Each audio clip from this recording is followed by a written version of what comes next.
야고보서 5장 7절로 16절의 말씀 우리 한 절씩 교독하겠습니다. 제가 먼저 7절 말씀 봉독합니다. 그러므로 형제들아 주께서 강림하시기까지 길이 참으라. 보라 농부가 땅에서 나는 귀한 열매를 바라고 길이 참아 이른 비와 늦은 비를 기다리나니 너희도 길이 참고 마음을 굳건하게 하라. 주의 강림이 가까우니라.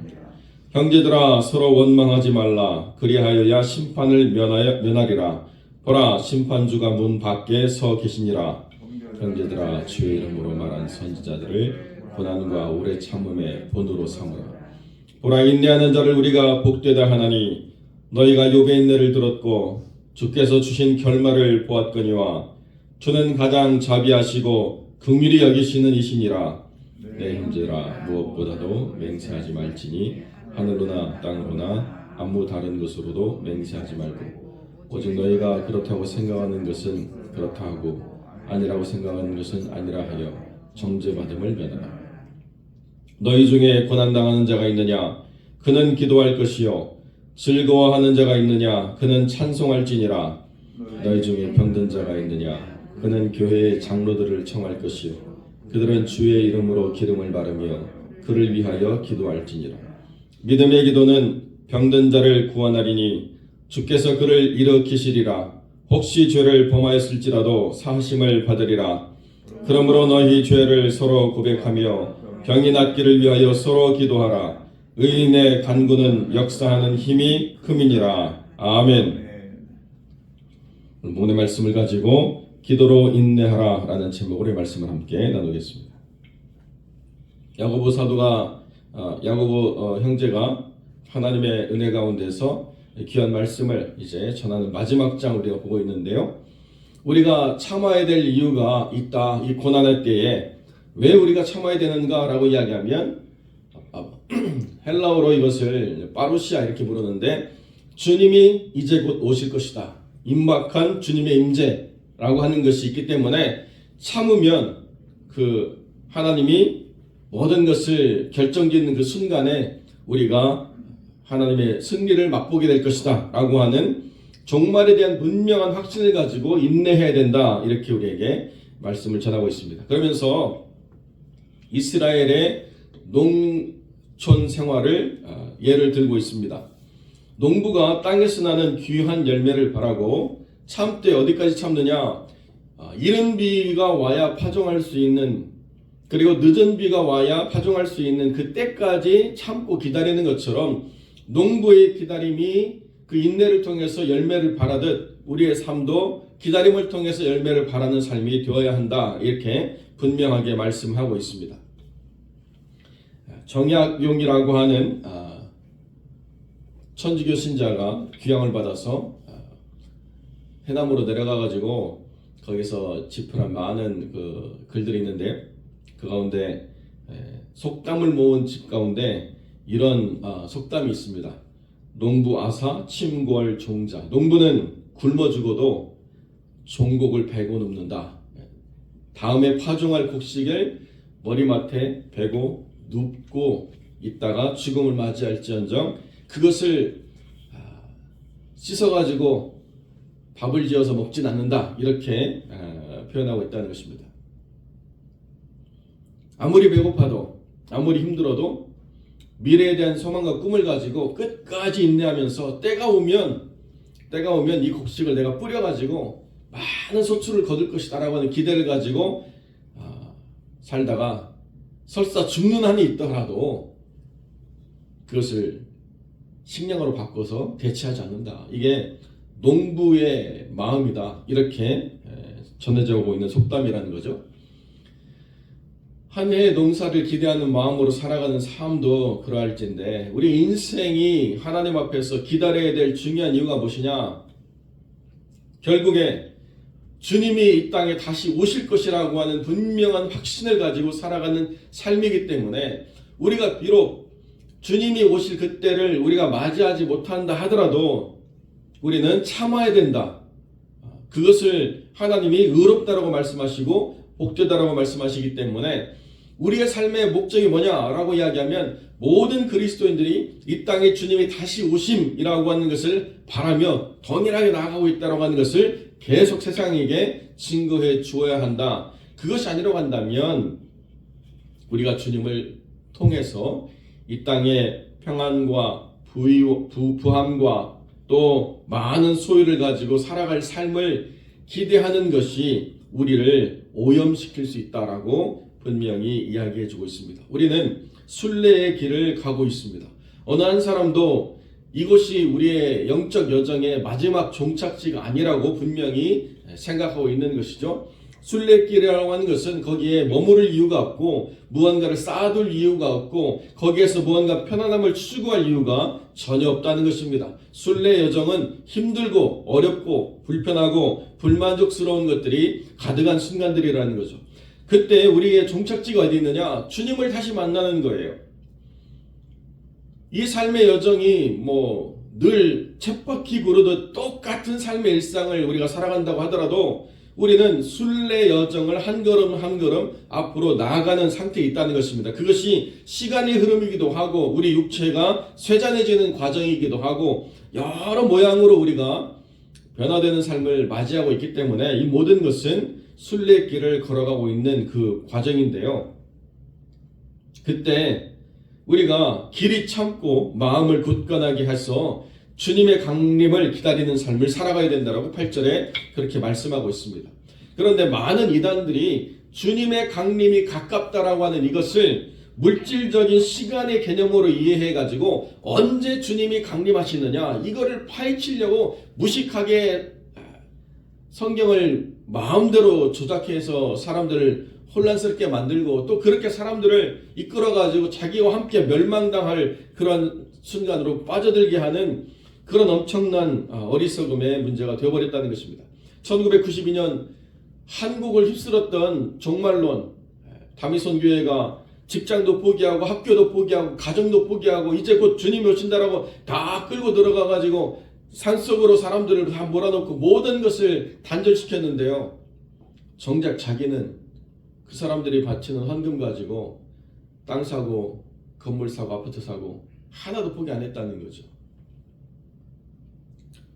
주님의 강림이 가깝다라고 하는 것은 영적인 긴장의 개념이지 시간의 개념이 아니에요.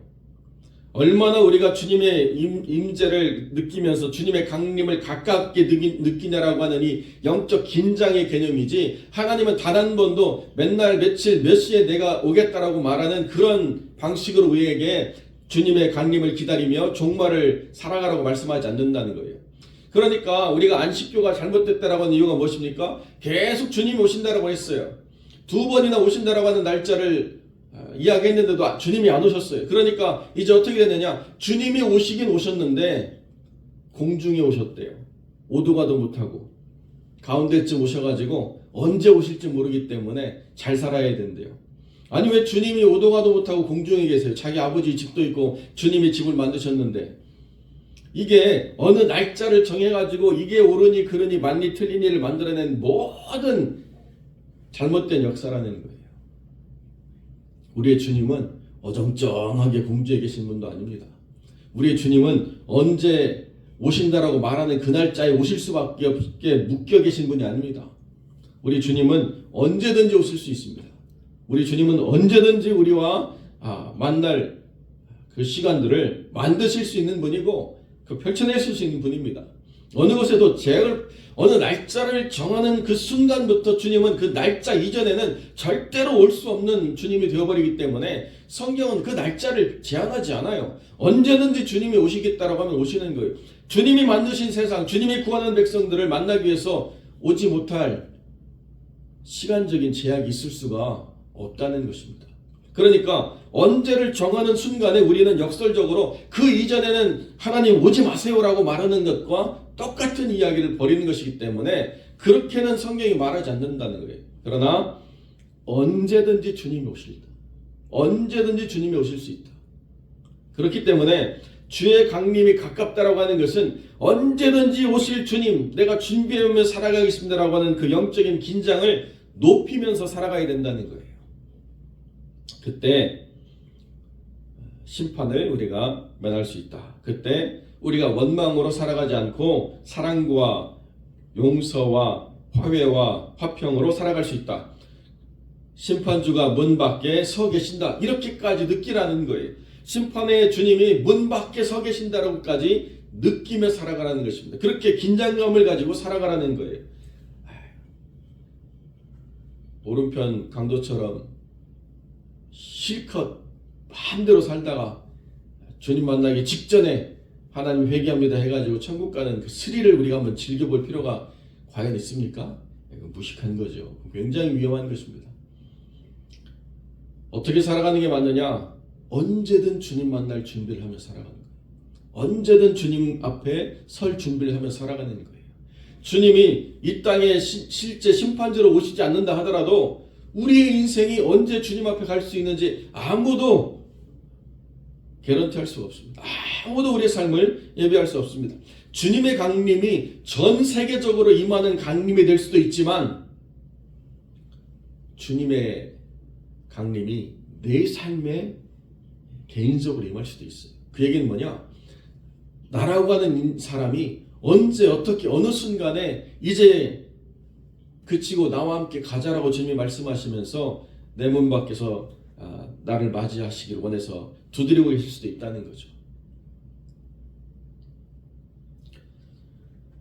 그 모든 주님의 부르심 앞에서 우리가 어떻게 준비되며 살아가야 되는가를 항상 그렇게 긴장을 가지고 살아갈 때 그것이 복된 삶이라는 것입니다. 참 성경의 욥이라는 인물 정말 이해할 수 없는 삶을 살아간 인물인데요. 그 욥 때문에 예수님 말고도 그 욥 때문에 우리가 변명을 할 수 없게 하나님이 딱 예를 두셨어요. 형제들아 이렇게 말하면서 인내하는 자가 복되다. 우리가 이렇게 말하는 이유가 어디 있느냐? 욥이라고 하는 사람의 인내를 우리가 받고 그 결말을 분명히 안다. 주님께서는 욥이라고 하는 사람의 모든 인내라고 하는 것이 얼마나 값지고 얼마나 의미 있는가를 분명히 드러내고자 하셨고 그리고 주님은 욥을 그렇게 이용하시고 폐기처분하시는 하나님이 아니라 그 하나님의 은혜로 욥을 다시 회복시키시고 풍성한 은혜로 갚아주시는 하나님이시라는 것을 우리가 보지 않았는가. 그렇기 때문에 귀로만 듣던 하나님을 눈으로 보게 하시는 역사의 그 현장에 욥이라고 하는 사람을 썼고 사람이라고 하는 사람이 겪는 모든 어려움 가운데서 이해할 수 없는 그 고난 가운데서 그 고난으로만 모든 것을 해석하려고 하는 사람의 관점을 바꾸고 내 개인적인 시각으로 내게 임한 고난이 왜 의미가 있는가를 내가 설명할 수 없을 그때에 하나님이 우리에게 오셔서 창조주의 관점으로 모든 역사를 설명하시는 그 역사를 보게 하신다는 거예요. 그러므로 하나님이 누구이신가를 우리가 드러낼 수 있게 되고 그분이 얼마나 위대하시고 그분이 얼마나 능력이 무한하시며 그분이 얼마나 존귀하신 분인가를 우리가 깨닫게 되는 하나님에 대한 바른 이해를 우리가 갖게 된다는 것입니다. 우리가 그 오랜 인내를 통해서 행할 수 있는 가장 강력한 행위는 무엇인가? 기도하는 거예요. 아니 기도 말고 다른 거 하면 좀 좋지 않아요? 기도 말고 뭔가 참여를 하고 운동을 하고 뭔가 변화를 위해서 맞서 싸우고 나가서 투쟁하고 뭔가를 해내야 되지 않아요? 아니에요. 그렇게 우리가 생각하면 하나님보다도 우리가 만들어내는 힘이 더 크다라고 이야기할 수밖에 없는 모습을 갖게 된다는 것입니다. 우리가 할 수 있는 가장 강력한 행동은 기도하는 거예요. 하나님이 역사하시도록 기도하는 것입니다. 하나님이 그 모든 일을 이루시도록 우리가 머리 숙여 기도하고 하나님이 그 모든 것을 다 해결하시도록 무릎 꿇고 기도하고 하나님의 은혜를 간구하는 것입니다. 우리의 무능력과 우리의 모자람과 우리의 모든 연약함들을 다 하나님 앞에 내려놓고 그렇기 때문에 하나님 우리 가운데서 역사하시옵소서. 우리를 통해서 일하시옵소서. 우리를 통해서 하나님의 은혜를 드러내 주시옵소서 라고 우리가 선포하는 그것이 하나님의 그 모든 역사의 주관의 그 흐름 속에서 하나님의 임재를 구하며 주의 강림을 바라는 모든 사람들이 행해야 될 최우선의 그리고 최고의 행동이 기도라고 하는 것을 우리가 다시 생각해 봐야 된다는 것입니다. 그 기도는 고난을 이기는 힘이고, 그 기도는 모든 상함을 이기는 능력이고, 그 기도는 모든 죄를 정결하게 하는 하나님의 놀라운 은혜라고 하는 것을 성경 우리에게 분명하게 전달해 주고 있습니다.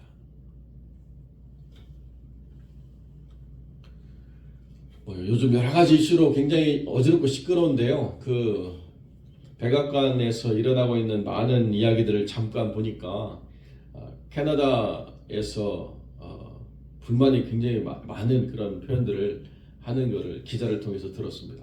우리 캐나다는 미국으로 들어오는 모든 펜타닐의 1%밖에 안 되는데 왜 우리를 이렇게 힘들게 하냐? 왜 우리를 그렇게 고통스럽게 하냐? 막 이렇게 이야기하더라고요. 그러니까 백악관 그 여자 대변인이 여러 가지로 얘기하면서 단 하나를 설명을 듣는데요. 그 1%가 미국 시민 1,000만 명을 죽일 수 있는 양이다. 미국의 18세부터 36세의 청년들이 죽는 사망률 1위가 총이 아니고 자동차가 아니고 펜타닐이다. 당신이 그 펜타닐로 인해서 1,000명당 1명씩 죽고 있는 이 상황 속에서 우리는 1%밖에 죄를 안 졌는데 왜 우리를 힘들게 하냐고 말할 수 있는가? 그 얘기하는데 굉장히 힘이 있더라고요. 나는 1%밖에 죄가 없어요. 이렇게 말하는 게 과연 올바른가? 아니요. 1%도 어마어마한 범죄라는 거죠. 아니, 다른 사람들 다 의미 없고 그 죽은 자녀를 붙잡고 고통스럽게 살아가는 부모의 앞에서 우리는 이 죽음의 1%밖에 책임이 없습니다라고 말하는 게 무슨 의미가 있겠습니까? 이와 같이 우리의 삶에서 하나님이 퍼센테이지로 가늠되어지지 않는 삶, 하나님이 우리의 전부고 우리가 하나님과 동행하는 삶이 우리의 모든 것이고 우리가 하나님께 기도함으로 말미암아서 이루어지는 것이 우리의 삶의 가장 그리고 모든 기쁨이 된다라고 우리가 하나님께 선포하면서 나가는 그것이 이 모든 어려움의 시간들, 이 모든 고난의 때를 이기는 가장 강력한 힘이자 그것을 이기는 능력이라고 성경이 이야기할 때 그렇게 인내하고 기도하면서 하나님의 허락하신 인생의 모든 시간들을 주님과 동행하고 주님의 뜻을 성취해 나가는 믿음의 사람들이 되어 주시기를 주님의 이름으로 간절히 축원드립니다. 기도하겠습니다.